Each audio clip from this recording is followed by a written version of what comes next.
tal? Qué gusto, qué alegría saludarlos a todos. Es una bendición, un gustazo iniciar hoy una nueva serie de devocionales. Se nos acabó la serie de El fruto del Espíritu. Espero que todos hayan sido tan bendecidos como yo fui bendecido al estudiar la palabra de Dios. Pero se nos acaba esa serie y hoy iniciamos una nueva. Hoy también se inicia, declaro inaugurada la temporada de camisas de franela, porque ya está empezando a hacer un poquito más de frío, y también inicia esta nueva serie que se llama Cartas de Amor. Vamos a estudiar un nuevo libro de la palabra de Dios, que es la primera carta de Juan. La primera carta de Juan. El apóstol Juan escribió 3 cartas, primera, segunda y tercera de Juan. Y se les conoce como las cartas del amor, porque el apóstol Juan va a hablar con mucho amor y va a hablar del amor de Dios y del amor al prójimo en estas cartas. Nos vamos a concentrar en la primera carta de Juan. En otras series estudiaremos las otras cartas, pero por lo pronto vamos a estudiar primera de Juan y hemos titulado Cartas de Amor. Y déjenme introducirme reflexionando en lo siguiente. Te hago una pregunta. ¿Te gustan las cartas de amor? Era bonito, ¿no? Recibir cartas de amor. Se ha perdido un poco esa tradición de escribir cartas a mano.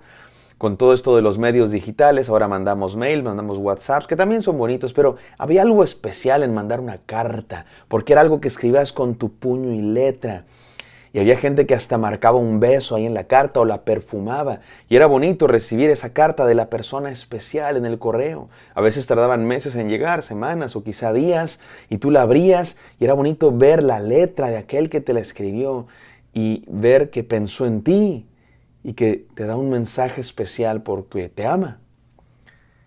Si es bonito recibir cartas de esa persona amada en relaciones humanas, ¿cuánto más no será hermoso, mi amado hermano, recibir una carta? Imagina lo que significa recibir una carta del ser más poderoso de este mundo, el Creador, el que te ama de manera perfecta, Dios. Eso es la Biblia. Es una carta de amor de Dios para nosotros, es un mensaje de amor de Dios. Pero déjame continuar con la metáfora. Ahora que vivo lejos, pues ya no mando cartas a mi familia en México, pero sí mandamos mensajes, mandamos WhatsApps, emails, a veces hacemos llamadas telefónicas, o lo mejor es hacer FaceTime porque nos vemos cara a cara, o más bien pantalla a pantalla, ¿no? Pero tenemos todos que reconocer que hay algo especial en vernos cara a cara, en vivo, carne a carne, piel con piel. De pronto paso mucho tiempo sin ver a mi familia. Y sí, hablamos por FaceTime, nos comunicamos, mensajes, a veces no tanto como debiéramos o como quisiéramos por las ocupaciones de la vida, pero hay algo especial en vernos cara a cara. Yo convivo con muchos hermanos inmigrantes acá a Estados Unidos que vienen de México, de Centroamérica, de Sudamérica. Algunos de ellos tienen años, algunos tienen décadas sin ver a su familia. Y de pronto finalmente se aprueba la visa, finalmente les dan papeles y pueden viajar y pueden verse. Y la gente llora de ver a su mamá, a su papá, a su hermano, a su hermana, que pasaron 25 años sin ver y finalmente se vuelven a abrazar. No importa si fue 1 año o 2 meses, mi mamá siempre llora cuando nos volvemos a ver, porque es muy sentimental mi madre, ¿no? Y porque hay algo especial en vernos cara a cara, tocarnos, sentirnos, vernos con estos ojos que se han de comer los gusanos, dice el dicho, hasta olernos. Hay algo especial en eso. Pues déjame otra vez volver a la metáfora con Dios. La Biblia es esa carta, ese mensaje que Dios nos envió. Pero dice la Biblia que la palabra de Dios no solo es la Biblia, la letra, también es Cristo Jesús. Y dice que la palabra de Dios se encarnó, se hizo hombre y vino a estar con nosotros. Y le vimos, le oímos y le tocamos. Eso es lo que vamos a leer hoy. En Cristo Jesús, Dios no solo nos envió una carta, qué hermoso que nos envió un mensaje, qué hermoso que vimos la palabra de Dios escrita, pero nada se compara al hecho de que Él vino en persona. En Cristo Jesús se encarnó, estuvo con nosotros, lo vimos con nuestros propios ojos, lo tocamos. Hablo como la humanidad, lo vimos, lo seguimos, lo tocamos, lo abrazamos, lo escuchamos en carne propia. Jesucristo es la palabra de Dios y en este caso el mensaje también es el mensajero porque Él vino, se encarnó para estar con nosotros. Vamos a hablar de esta maravillosa verdad del día de hoy, del amor de Dios, de esta carta de amor que vino, la vimos, la oímos y la tocamos porque es Él en persona. Dios se hizo un hombre para estar con nosotros. Y este es el mensaje más importante en la historia de la humanidad. Vamos a leer la palabra de Dios, no sin antes orar. Gracias, Señor, por tu carta de amor, por tu mensaje, por tu palabra, pero sobre todo por venir en persona. Veniste, Señor, a estar con nosotros. Te vimos, te oímos, te tocamos. Creemos en ti. En el santo nombre de Cristo Jesús. Amén. Amén, mis amados hermanos. Vamos a la primera carta de Juan. Se dice carta, aunque en realidad no tiene las formalidades de una carta. No empieza como todas las otras cartas del Nuevo Testamento, presentándose. La mayoría de las cartas comienzan con la presentación del que escribe. Pablo a los filipenses. Pablo, siervo de Jesucristo, a los romanos. Juan, Pedro, o el que sea. Y luego dice a quién va dirigida. La carta de Juan no dice. No comienza así. Hay quienes piensan que más que una carta es un sermón, pero sí es un mensaje, en el sentido, no es una carta en el sentido de la formalidad, pero sí es una carta en el sentido de un mensaje para una serie de iglesias. Y se trata de un mensaje, la mayoría de los estudiosos creen que se trata de parte del apóstol Juan. Algunos dicen que se trata de otro Juan, el anciano, que de cualquier manera se relaciona con el apóstol Juan, porque todos estos textos que llevan el nombre de Juan, el Evangelio de Juan, primera, segunda y tercera de Juan y hasta el Apocalipsis, tienen temas semejantes, una forma de escribir semejante, ideas, teología, terminología similar, de manera que vienen del mismo origen, si no del mismo autor, por lo menos sí de la misma comunidad, de la cual era líder el apóstol Juan, a la cual transmitió su mensaje el apóstol Juan, aquel que, ¿se acuerdan? Que se nos cuenta en la última cena, aquel que estaba recostado en el regazo de Jesús. Si alguien vio, olió, tocó y escuchó a Jesús, es el apóstol Juan. Y él escribe este mensaje para la iglesia, para nosotros, inspirado por Dios. Es un mensaje para nosotros, mis queridos hermanos. Vamos a leerlo. Primera de Juan 1, voy a leer los primeros 2 versículos nada más. Dice así la palabra de Dios.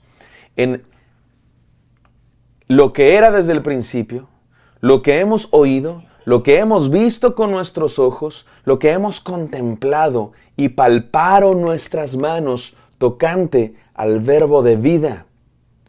Porque la vida fue manifestada y la hemos visto y testificamos y anunciamos la vida eterna, la cual estaba con el Padre y se nos manifestó. Lo que hemos visto y oído, esto anunciamos, para que vosotros también tengáis comunión con nosotros. Y hasta ahí voy a dejar el día de hoy. Me encanta esta manera de iniciar la primera carta de Juan. Y noten ustedes cómo efectivamente se parece mucho en su terminología, en su teología, en sus ideas, en las palabras que usa, al comienzo del Evangelio de Juan. Voy a leer el Evangelio de Juan, no la carta de Juan, primer capítulo, y noten cómo se parece mucho. Me voy a ir saltando algunas partes. En el principio era el verbo, y el verbo era de Dios. También la carta de Juan nos habla del verbo de vida. Sigue diciendo el Evangelio de Juan, no primera de Juan, el Evangelio. Este era en el principio con Dios. Todas las cosas por Él fueron hechas y sin Él nada de lo que ha sido hecho fue hecho. En Él estaba la vida, otro tema similar. Y la vida era la luz, otro tema similar. De los hombres, la luz en las tinieblas resplandece y las tinieblas no prevalecieron en ella. Versículo 9. Aquella luz verdadera que alumbra a todo hombre venía a este mundo. En el mundo estaba y el mundo por Él fue hecho, pero el mundo no le conoció. Versículo 14, y aquí viene la parte más espectacular. Y aquel verbo fue hecho carne y habitó entre nosotros y vimos su gloria. El mismo tema de ver aquel que se hizo carne, el verbo entre nosotros. Vimos su gloria, gloria como del unigénito del Padre, lleno de gracia y de verdad. Versículo 18, a Dios nadie le vio jamás.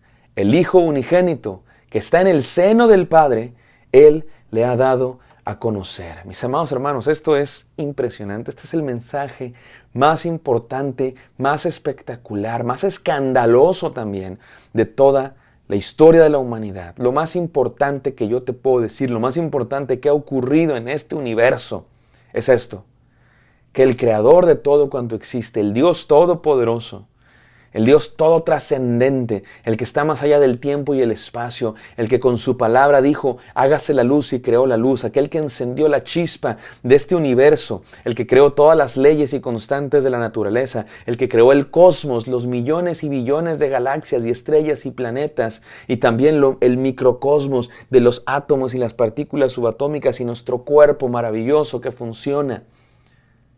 Ese Dios se hizo hombre en un punto en la historia. En un punto en la historia. Esa tangente que en un punto la eternidad toca nuestra historia.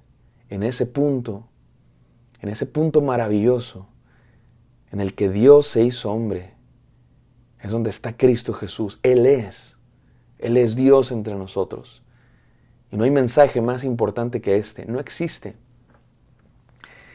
Y aquellos que lo vieron, aquellos que tuvieron el privilegio, la bendición de ser parte de ese momento, testigos de ese momento. Uno de ellos es Juan y nos dice esto: lo vimos y oímos. Respecto a lo que era desde el principio. O sea, antes de que nada existiera, Dios estaba. Y ahí estaba el verbo de Dios, la palabra de Dios. Pero se hizo hombre en un punto en la historia. Y dice Juan, lo vimos, lo oímos, pero no solo eso. Antes Dios ya había hablado, Dios ya se había aparecido. Si leemos el Antiguo Testamento, Moisés vio a Dios. Otros escucharon a Dios, la palabra de Dios, pero hay algo especial aquí, porque no solamente fue un mensaje, no solamente fue un WhatsApp, un email. Dios vino en persona, por eso dice el apóstol Juan, lo contemplamos cara a cara y lo tocamos, lo palparon. No solamente es tocar así como de toco ya, lo palparon nuestras manos, lo comprobamos. Y eso es lo que anunciamos. 3 enseñanzas quiero compartir con ustedes sobre nuestra fe, mi amado hermano, porque esta es nuestra fe. El verbo de vida, el verbo de Dios se hizo carne. Y ese es el centro de lo que tú y yo creemos como cristianos. Y si tú no crees esto, te invito a que creas esta verdad, que es la más importante del mundo. 3 enseñanzas. Número 1, nuestra fe es la verdad revelada de Dios. En Cristo Jesús conocimos a Dios. A Dios no le conocíamos por completo hasta que vino Él en persona. A Dios no le podemos conocer por nuestros propios esfuerzos e inteligencia. Él se reveló. Nuestra fe es la verdad revelada. Número 2, nuestra fe es la verdad transmitida. Aquellos que lo vieron con sus propios ojos, los testigos oculares, lo han transmitido y nos ha llegado hasta nosotros. Pero no solo eso, número 3, nuestra fe es la verdad experimentada de Dios. No solo es lo que han dicho que dicen que dijeron, es lo que nos transmitieron y llegó hasta nosotros, pero nosotros lo experimentamos, porque tú y yo también hemos visto y oído este mensaje en nuestra propia carne. Porque Jesús estuvo en este mundo y ascendió a los cielos, pero nos dejó un consolador que está en nosotros, precisamente el Espíritu Santo del que hablamos toda la serie pasada. Experiméntalo, mi amado hermano, que no te cuenten, experiméntalo. Ser cristiano es una experiencia personal, es algo que te pasa, es algo que vives todos los días en comunión con Dios. Seguiremos hablando de esto. Déjenme resumir las enseñanzas. Nuestra fe es la verdad revelada de Dios. Nuestra fe es la verdad transmitida de Dios. Y nuestra fe es la verdad experimentada. Lo tocamos, lo vimos, lo oímos de Dios. Vamos a orar. Gracias, Padre Santo, porque viniste en persona. Te vimos. Permítenos experimentarte todos los días y seguir leyendo tu palabra para conocerte más. En el santo nombre de Jesús oramos. Amén. Amén, queridos. Espero que esto haya sido de bendición para ustedes. Me encantaría encontrarlos el día de mañana. Bendiciones.